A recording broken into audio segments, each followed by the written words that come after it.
अगर बायोलॉजी याद नहीं रहती है तो प्रॉब्लम तुम्हारी मेमोरी नहीं, तुम्हारे नोट्स है। तो आज मैं बताने वाली हूँ बायोलॉजी के टॉपर्स के नोट्स बच्चा जी। ये वीडियो पूरा देखना, कैसे नोट्स बनाते हैं और ये जो नोट्स होते हैं ये तुम्हें कैसे काम आएंगे तुम्हारी बोर्ड एग्जाम में पेपर राइटिंग के लिए। तो हेलो मेरे क्यूट लिटिल पोटैटोस, मैं तुम्हारी प्रणीता मैम स्वागत करती हूँ हमारे प्यारे से चैनल पे Unacademy Maharashtra class 11th and 12th and MSCT. आज मैं बताने वाली हूँ बायोलॉजी के नोट्स के तरीके और टिप्स बताने वाली हूँ। अगर ऐसे नोट्स बना लोगे ना तो तुम्हारे मार्क्स जो है वो कोई नहीं लेके जाएगा। टॉपर्स का राज बताने वाली हूँ कि गुड नोट्स कैसे होते हैं। अगर हम नोट्स के बारे में बात करते हैं तो नोट्स बहुत ही ज्यादा मैटर करते हैं बच्चा, ठीक है। बायोलॉजी में तो करते ही करते हैं। बायो मतलब नोट्स तुम कैसे लिख रहे हो, ये सारी चीजें इंपॉर्टेंट होती है, ठीक है। अगर हम बात करेंगे बायोलॉजी के नोट्स जो होते हैं ये मोस्ट इंपॉर्टेंट नोट्स है, इसी से तुम्हें मार्क्स मिलने वाले हैं, ठीक है।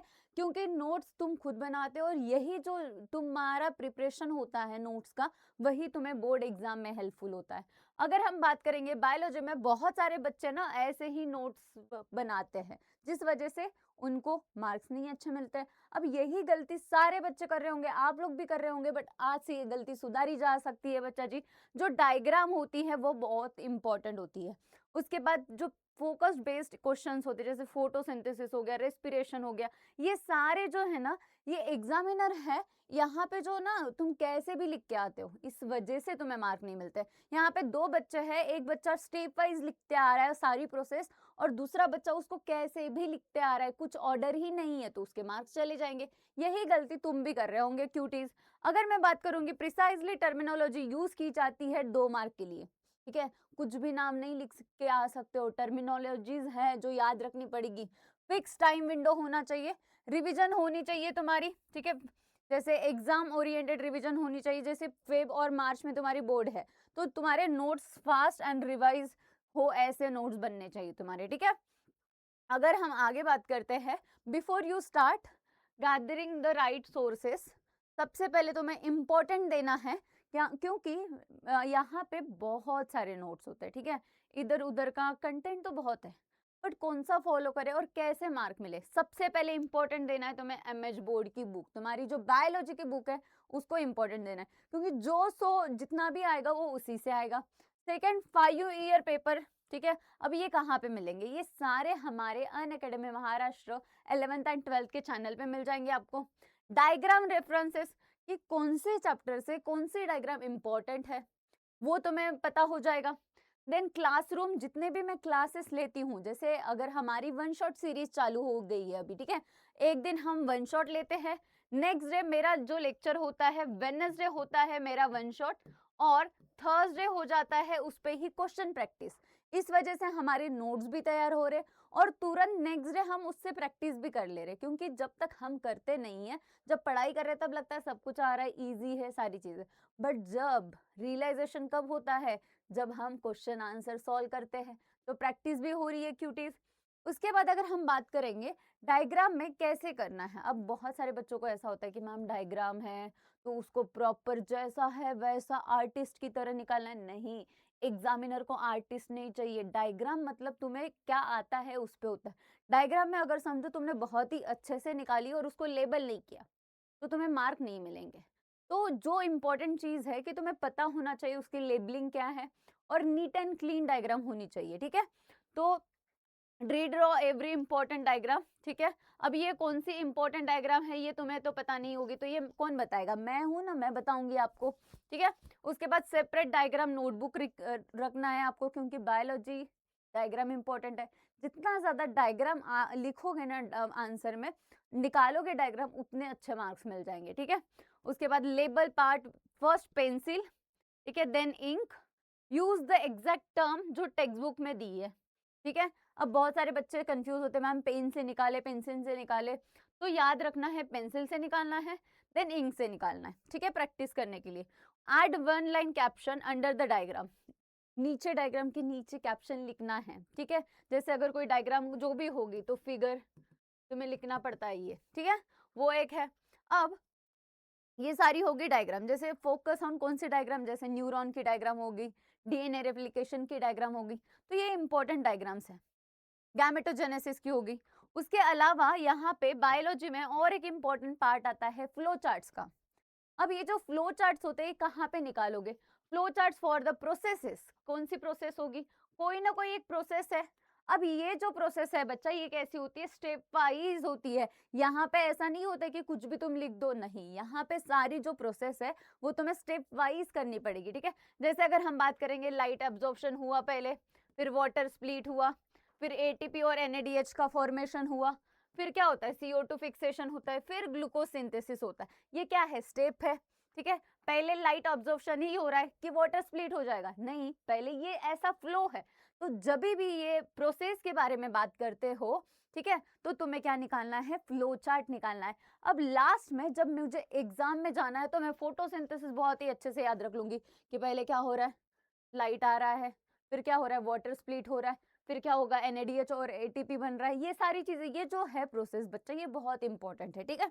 अगर हम नेक्स्ट बात करते हैं डेफिनेशंस, ठीक है, इंपॉर्टेंट रोल प्ले करती है बायोलॉजी में डेफिनेशन। 2 मार्क का तो डेफिनेशन आता है, तो डेफिनेशन को कैसे लिखोगी, कैसे याद रखोगी? सारे चैप्टर्स के important terms running in the separate your chapter notes होने चाहिए, ठीक है। सारे क्या अलग अलग चैप्टर नोट्स होने चाहिए। जैसे अगर हम यहाँ पे देखो, टर्म मतलब डबल फर्टिलाइजेशन क्या है?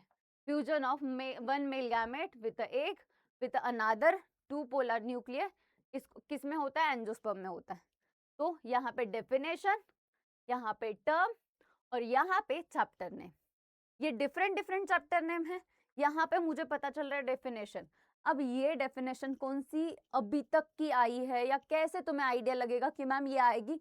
ये तुम्हें कहाँ पे मिलेगा? ये हमारे अन अकेडमी के प्लेटफॉर्म में होगा। कौन सा चैनल? अगर आप नए हो तो जल्दी जल्दी इस चैनल को सब्सक्राइब कर लो बच्चा। देखो, यूट्यूब पे जाना है आपको, यहाँ पे आपको अन अकेडमी महाराष्ट्र क्लास 12th के लिए, यहाँ पे मैं सारी चीजें आपको बता दूंगी जितनी भी तुम्हारी क्लास 11th के लिए इम्पोर्टेंट है, ठीक है। क्लास 11th के लिए इम्पोर्टेंट है और 12th के लिए इम्पोर्टेंट है। जो बोर्ड एग्जाम तुम देने वाले हो, यहाँ पे हमारे लाइव सेशंस होते हैं। पहला हमारा लाइव सेशंस होता है जब ये चैप्टर मैं पढ़ा रही हूँ, उसी टाइम मैं बता दूंगी। जब ये चैप्टर मैं पढ़ाती हूँ तभी मैं बताती हूँ इम्पोर्टेंट इसके कौन से क्वेश्चन आने वाले हैं और कौन सी टर्म्स तुम्हें याद रखनी है जो उस चैप्टर से इम्पोर्टेंट है, ठीक है। तो ये तो मैं काम कर रही हूँ बच्चा, तो तुम्हें ये चीजों की दिक्कत नहीं लेनी है, ठीक है। चलो फिर आते हैं कैसे, देन मेमोरी कैसे करनी है, ठीक है। How to build your own notes. देखो, अब खुद के नोट्स बनाना इट डजंट मीन कि जो बुक में दिया है वो लिखते बैठो, क्योंकि हमारी आदत हो जाती है हम जो हमारी टेक्स्ट बुक में है सब लिख देते हैं, या तो पूरा टेक्स्ट बुक येलो येलो कर लेते हैं, हाईलाइट कर लेते हैं। वैसा बिल्कुल नहीं करना है क्यूटीज। अब तुम्हें सारा एग्जैक्ट ऑर्डर जो तुम्हारी बुक में लिखा है वो नहीं लिखना है, तुम्हें खुद के पॉइंट्स रिकॉल करने हैं। फर्स्ट लेटर लिखना है सिलेबस ऑफ ईच, जैसे from short slightly sentence, memorable beat sensible, ठीक है। मेमोरीज जो है, अब समझो कोई टॉपिक है, उसको अगर मैं खुद से उसका कोई ट्रिक बनाऊं तो याद रहेगा, ठीक है। तो ये खुद से तुम्हें क्या करना है? ट्राई करना है, ठीक है। चलो, जैसे ऑर्डर ऑफ टेक्सोनॉमी, किंगडम से स्पीसीज तक है, किंगडम से स्पीसीज तक जाना है, तो इसके लिए हम एक ट्रिक याद रख लेंगे कि pot clean otherwise family get sick. अब इतना बड़ा है वो डिफिकल्ट नहीं जाएगा, तो ऐसे खुद से ही ट्रिक्स बना के रिकॉल कर लेना है, ठीक है। चलो, और ये देखो स्टेप क्रेप साइकिल में हमें स्टेप याद रखने हैं, मियोसिस माइटोसिस में, एंडोक्राइन ग्लैंड्स में कौन से हार्मोन क्या सीक्रेट करते हैं। अब इतनी सारी चीजें हैं याद रखने के लिए, तो ये कैसे याद रखोगे? वही खुद के नोट्स बना के ट्रिक से याद रहेगी क्यूटीज, ठीक है। चलो नेक्स्ट अगर हम बात करेंगे स्ट्रक्चर कैसा होना चाहिए, ठीक है।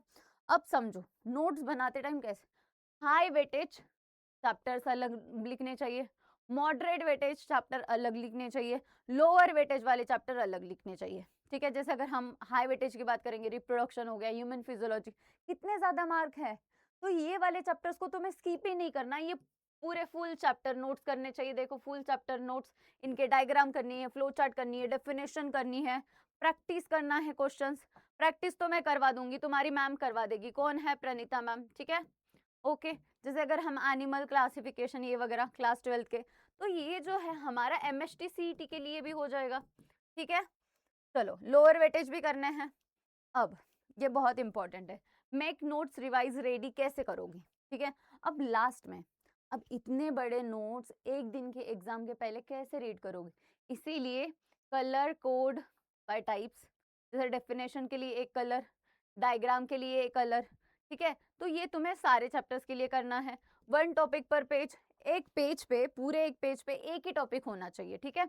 ये एक चीज करनी है। और ये देखो, मार्जिन, ऊपर का जो मार्जिन होता है उसको क्या करना है, leave the margin space, reserve for the column, addition from the mock test या टीचर्स, जब भी तुम पढ़ा रहे हो तो मार्जिन पे एक्स्ट्रा पॉइंट लिख देना, ठीक है? तो वैसे मार्जिन को रख देना है आपको साइड में।